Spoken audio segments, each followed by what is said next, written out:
আবার বার্ষিক পরীক্ষা হলো। পরিস্থিতি এমন হলো যে আমি আবার পাশ করলাম। কিভাবে না জানি ক্লাসে প্রথমও হলাম। আমি খুব একটা পরিশ্রম করিনি, কিন্তু না জানি কিভাবে ক্লাসে প্রথম হলাম। এদিকে বড়দা দিন রাত্রি পরিশ্রম করেছিলেন, পাঠ্যসূচির প্রতিটা শব্দ প্রায় গিলে ফেলেছিলেন, তবুও তিনি ফেল করে গেলেন। এদিকে এদিকে রাত 10টা পর্যন্ত, ওদিকে ভোর 4টে থেকে বিদ্যালয় যাওয়ার আগের মুহূর্ত পর্যন্ত তার বিদ্যাভ্যাস চলেছিল, তবু তিনি ফেল করে গেলেন। পরীক্ষার ফল ঘোষিত হলে তিনি কেঁদে ফেললেন।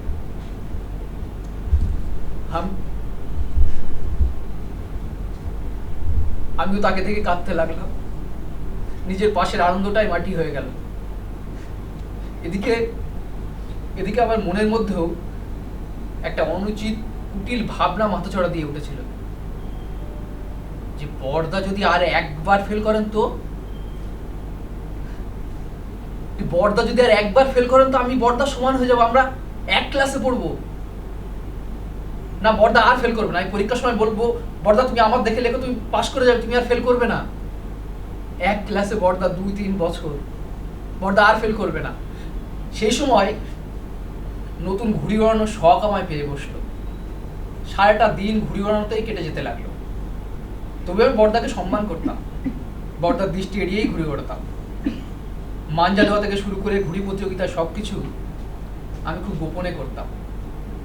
বড়দাকে আমি এটা বিন্দুমাত্র বুঝতে দিইনি যে আমার চোখে তার ভাবমূর্তি বিন্দুমাত্র ক্ষুণ্ণ হয়েছে।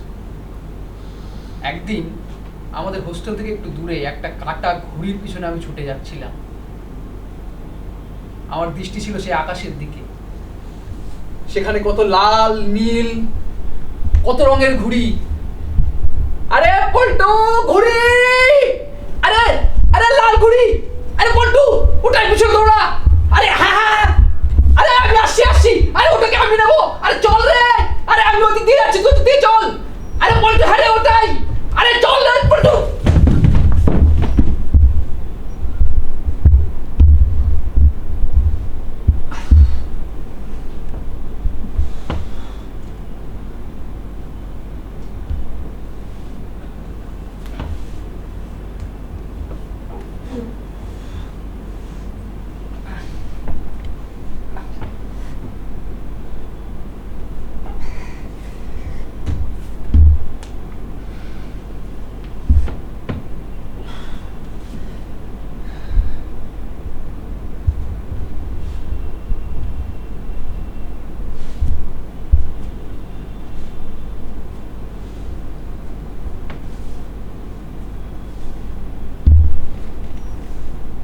ওঠো,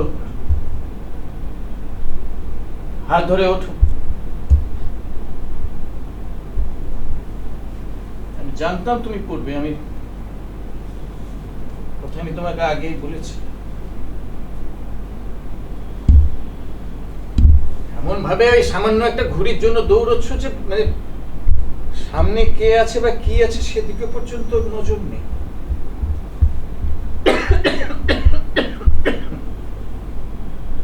ভালো, সামনে আমি ছিলাম, আমি না থেকে যেন যদি কোনো গাড়ি বা কিছু থাক।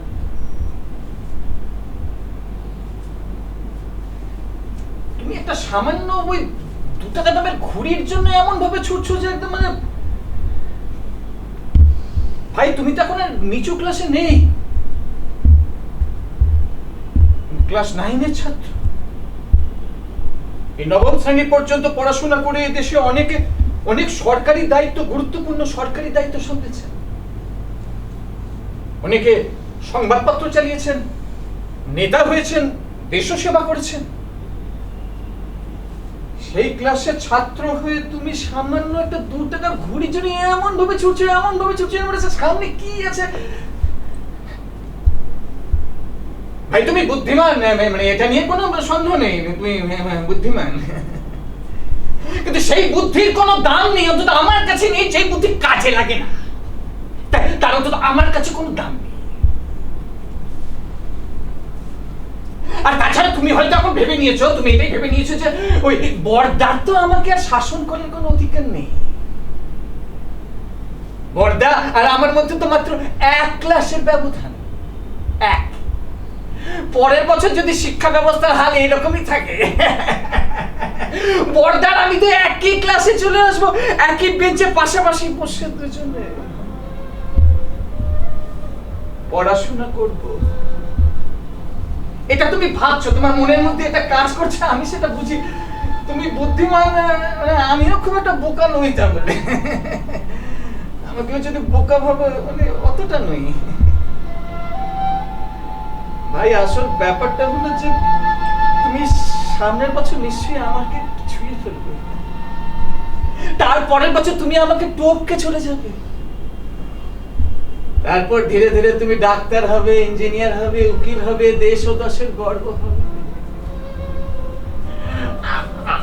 আমি ভাই সবাইকে বলবো, গর্ব করে বলবো যে ওই যে ডাক্তার যাচ্ছে না, ডাক্তার ওই যে আমার ভাই, আমার ছোট ভাই, ওই যে উকিল বাবু যাচ্ছেন, উকিল বাবু আমি ওর বড় দাদা, বড় ভাই স্যার। কিন্তু ভাই সেদিনও তোমার আমার মধ্যে এই বয়সের 5 বছরের ফারাকটা তুমি মেটাতে পারবে না। তুমি কোনোভাবে ভুলে যেও না যে আমি তোমার চেয়ে বয়সে 5 বছরের বড়, আমি তোমার বড় ভাই সাহা। ডাক্তার হবে, ইঞ্জিনিয়ার হবে, দেশ ও দশের গর্ব হবে, আমি সবাইকে গর্ব করে বলবো যে আমার ভাই, আমার ভাই। কিন্তু সেদিনও যদি তুমি আমার সামনে বেপথে যাও, আমি তোমাকে থাপ্পড় পর্যন্ত মারতে কুসুর করব না, জেনে রেখো ভাই। ভাই আমাদের বাবা মা বেশি পড়াশোনা করেননি। মা তো হয়তো 3-4 পর্যন্ত পড়েছেন, আর বাবা হয়তো ম্যাট্রিক দিয়েছেন। ভাই আকাশে কটা গ্রহ নক্ষত্র আছে মা বাবা জানে না হয়তো। মানে অষ্টমে হেনরি কটা বিয়ে করেছিলেন মা বাবা সেটাও জানেন না। সম্রাট অশোক কিভাবে তার শাসন ব্যবস্থাকে চালাতেন সেটাও বাবা মা জানেন না। কিন্তু এমন অনেক কিছু জানেন যার ধারে কাছে তুমি আমি জীবনেও আসতে পারবো না। ভাই জ্ঞান, অভিজ্ঞতা এগুলো বই পড়ে হয় না, এগুলো আসে সমাজ থেকে, সংসার থেকে। সংসার প্রতিটা মুহূর্তে আমাদের অভিজ্ঞ করে তোলে, আমাদের জ্ঞান দেয়, সেই জ্ঞান নিয়ে আমরা এগিয়ে যাই। ভাই ভাই ভাই ভাই আমাদের বাবা আমাদের মাসে প্রথমে যে টাকাটা পাঠায় না, সে টাকাটা আমরা তো মাসের শেষ পর্যন্ত চালাতে পারি না, 20-22 তারিখের মধ্যে শেষ হয়ে যায়। তারপরে তো ধোবা বন্ধ করে দিই, নাপিত বন্ধ করে দিই, শেষের দিকে তো জল খাবারও বন্ধ করে দিই। আমরা তো অনেক পড়াশোনা করেছি, অনেক চন্দ্র সূর্য কত কি জেনে নিয়েছি, গ্রহ তারা, কিন্তু আমরা পারি না। কিন্তু ওই টাকাতেই আমাদের বাবা মানে পুরো সংসার নিয়ে গোটা মাস জুড়ে সসম্মানে চালিয়েছেন। কোনোদিনও উনি বুঝতে দেননি আমাদেরকে যে এখন মাসের শেষ। এই জন্যই ওনারা বাবা মা। আজ রাতে ভাই আজ রাতে যদি আমার শরীরটা খারাপ হয়ে যায়, আমি যদি অসুস্থ হয়ে পড়ি, তুমি তো ফার্স্ট বয় স্কুলের, অহংকারে মাটিতে পা পড়ছে না। ফার্স্ট বয় কি করবে? ফার্স্ট বয় যেটা করবে সেটা হলো একটা চিঠি লিখবে বাবাকে, বলবে যে বড়দা অসুস্থ, আসুন। কিন্তু তোমার জায়গায় বা আমার জায়গায় বাবা থাকলে তা করবেন না। উনি রোগ চিনবেন, রোগটাকে বোঝার চেষ্টা করবেন, ডাক্তার ডাকবেন, উনি নিজে দাঁড়িয়ে থেকে চিকিৎসা ব্যবস্থা করবেন।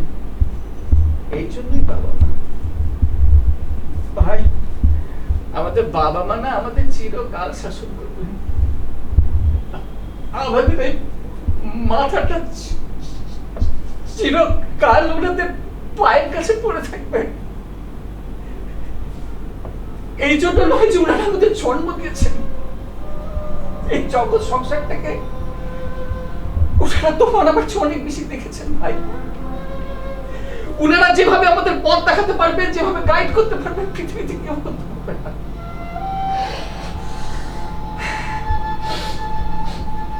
ভাই আমাদের স্কুলের প্রধান শিক্ষক মহাশয় ডবল এমএ, ডবল। আর এখানকার নয়, কেমব্রিজ ইউনিভার্সিটি থেকে নিয়ে এসেছেন, ডবল এমএ। অনেক টাকা মাইনে পান, প্রধান শিক্ষক। প্রথম দিকে কি করতে চাইছেন, আমি তো কেমব্রিজের ডবল এমএ, আমি বিরাট কিছু একটা মানুষ, আমার মাকে কি দরকার, আমার বাবাকে কি দরকার, তো পড়াশোনা জানে, ওরা হিসাব রাখতে পারবে, আমি তো বিরাট শিক্ষিত। ওই টাকাটা দিয়ে না পুরো মাসের খরচাটা উনি ভেঙে যান। ঘেটে কি হলো, দেখা যাচ্ছে মাসের শেষ বসে নেই, মানে ইয়ে হয়ে যাচ্ছে, টাকা শেষ হয়ে যাচ্ছে, অভাব হয়ে যাচ্ছে মাসের শেষের দিকে, আবার কোনো কোনো মাসে দেনাও হয়ে যাচ্ছে, অত টাকা পান তাও কিন্তু সামলাতে পারছেন না। তারপরে একদিন 1 মাসের মাইনে পাওয়ার পরে পুরো মাসের মাইনেটা নিয়ে এসে বাড়িতে যে বুড়ি মা আছে, সেই বুড়ি মায়ের হাতে পুরো টাকাটাকে তুলে দিলেন। তারপর থেকে ঘরের লোক খেয়ে এলো, কেমব্রিজ ইউনিভার্সিটি ডবল এমএ ওই বুড়ি মায়ের অভিজ্ঞতার কাছে 5 গোল খেয়ে বসে থাকলো ভাই। এই জন্যই ওনারা বাবা মা। ভাই তুমি জীবনে অনেক বড় হবে, অনেক তোমার নাম হবে, কিন্তু আমি তোমাকে এইভাবে চিরকাল শাসন করে যাব। আমি যতই তোমার বিরক্তির কারণ হই না কেন, চিরকাল আমি এখন বক বক বক বক করেই যাবো ভাই। কারণ আমি যে তোমার বেড়ে ভাই সাহাব আছি না।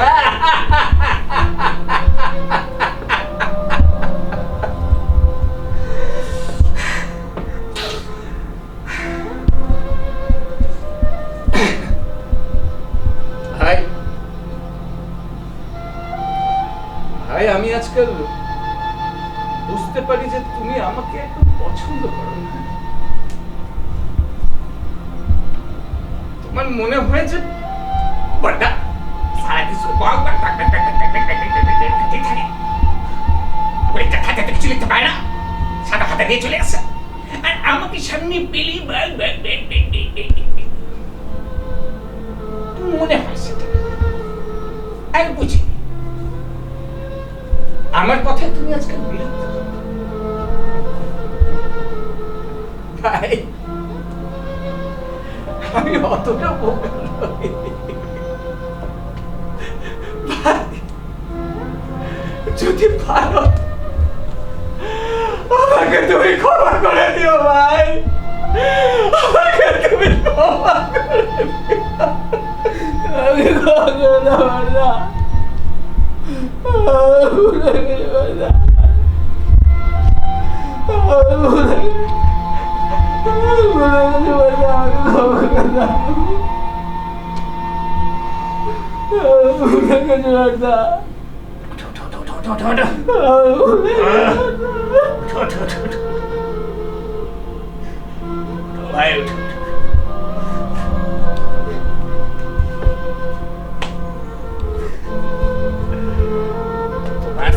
আমার পায়ে নয়, আমার বুকে। ভাই ভাই ঘুড়ি ওড়াতে তো কোনোদিনও বারণ করিনি, ঘুড়ি ওড়াতে আমি কোনোদিনও বারণ করিনি। আমারও তো ইচ্ছা হয় ওই দূর আকাশে দেখো কত রঙের ঘুড়ি উঠছে, লাল নীল সবুজ কমলা, কত কি রঙের ঘুড়ি ওড়ে, যেন আকাশটা রামধনু হয়ে গেছে। ভাই দেখো আকাশটা রামধনু হয়ে গেছে। আমারও ভাই ইচ্ছে করে, আমার ভিতরে শৈশবটাও কিন্তু এখনো নষ্ট হয়নি ভাই।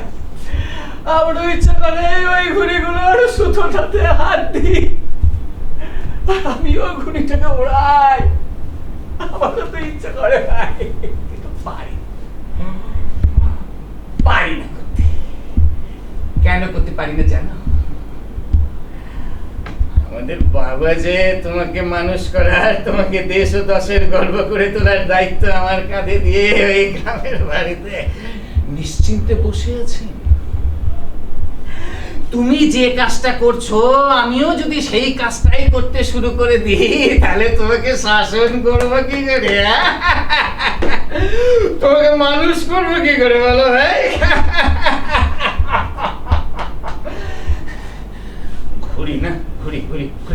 ঘুড়ি ঘুড়ি ওড়াতে ওই ওই ওখানে একটা ঘুড়ি পড়েছিল দেখলাম, ওই ওই ভাই এই যে ঘুড়ি, তুমি সুতরা ধরো, তুমি লড়াই ধরো, আমি ঘুড়ি ওড়াই। ওই যে ওই ঘুড়িটাকে নীল ঘুড়িটাকে কাটতে হবে ভাই।